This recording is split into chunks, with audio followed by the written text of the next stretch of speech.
What's up, boys? Welcome back to another newer video. Beta is nearly here. Some of us have been waiting over a year for this, some even more. And today I'm going to be telling you everything I know about expeditions.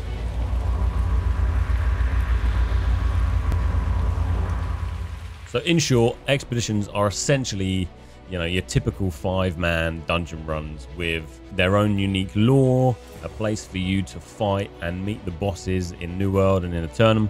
All the expeditions have some sort of puzzle functionality. A lot of us have already seen the Amrine Excavation, which a few of us had a chance to run through and check it out. As we know, the puzzles in that weren't really difficult. You kind of had to stand on some pressure plates and it unlocked a bridge. But we're hoping the harder the expeditions, the higher the level, the more difficult the puzzles are going to get. And in some recent patch notes, they've kind of changed expeditions to what they were when they first announced. So it's definitely a place where you can gain XP, get drops, get resources, and hopefully they're going to be repeatable for us. In a recent update, they increased the repeatable XP, which basically means if you run this dungeon again, you're going to get more XP. There will be special drops and named items specifically to the expeditions, and all creatures inside expeditions now have a 10 to 20% damage increase to make it a bit harder for us.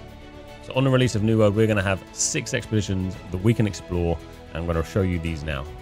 The first expedition you will come across is the Amrine Excavation. This is intended for players around level 25, and you should treat this as kind of a tutorial entry-level dungeon. It's not going to be that challenging, but it will introduce you to, expeditions in New World. The Amrine Excavation can be found in Windswood, just west of the Amrine Temple. And a little bit about the story here. There was a guy named Simon Gray. Him and his team have gone missing a long time ago, and it's up to us as players to head into the expedition and basically uncover what happened to him. And as a little tip, keep an eye just outside the dungeon and you'll find his dog still waiting for him, Archimedes. We then have the Shattered Obelisk expedition.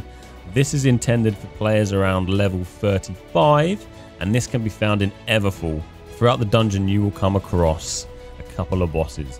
One of them is called Electos the Relentless, and the other is Griungal the Regent.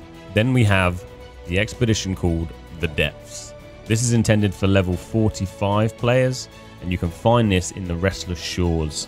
A couple of the bosses you will find in the Depths are called Archdeacon Azamila and the legendary Commander Thorpe. This expedition sounds pretty cool, and a little bit of the story here. So Captain Thorpe has returned. His corrupted army has made the ancient ruins below a storm tower on the peninsula of the Restless Shores their base of operation.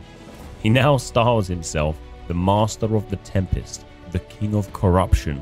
From this base, he terrorizes the countryside. Can you thwart his plans?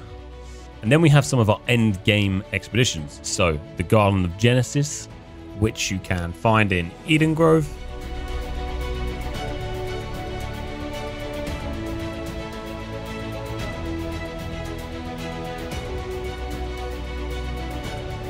Dynasty Shipyard, which you can find in Ebonscale Reach. And finally, Lazurus Instrumentality, which you can again find in Reekwater.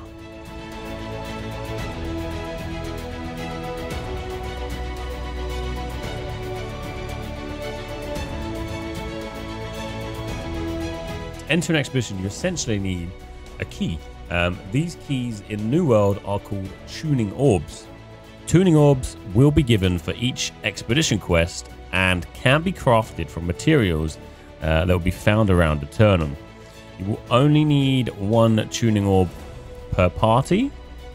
Each expedition has its own tuning orbs that you can craft with the stone masonry skill, which will require a variety of resources.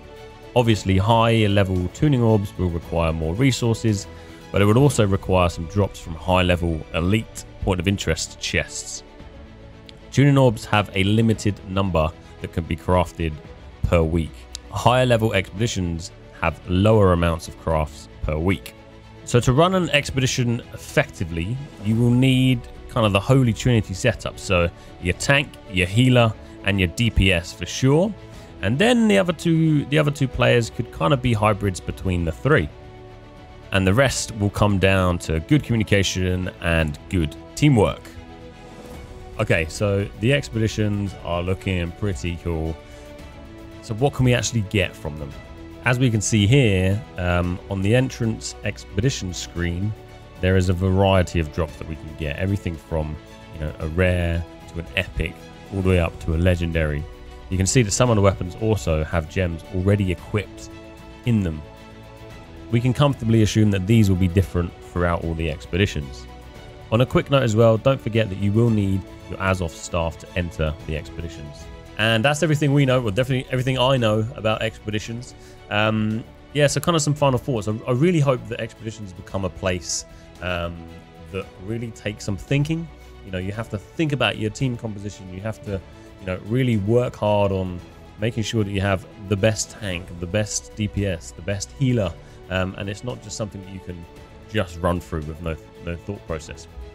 And of course, I really, really hope these puzzles become quite challenging, or challenging and fun as well. You know, I really want the expeditions to be fun. If there's anything you think I may have missed out, please let me know in the comments below. So yeah, please don't forget to check out expeditions in the beta, and don't forget every Wednesday night I run a show called New World Wednesdays where we talk about everything New World. And as always, if you enjoyed this content, please think about leaving a sub and a like. It really means a lot. And I will see you on the next one.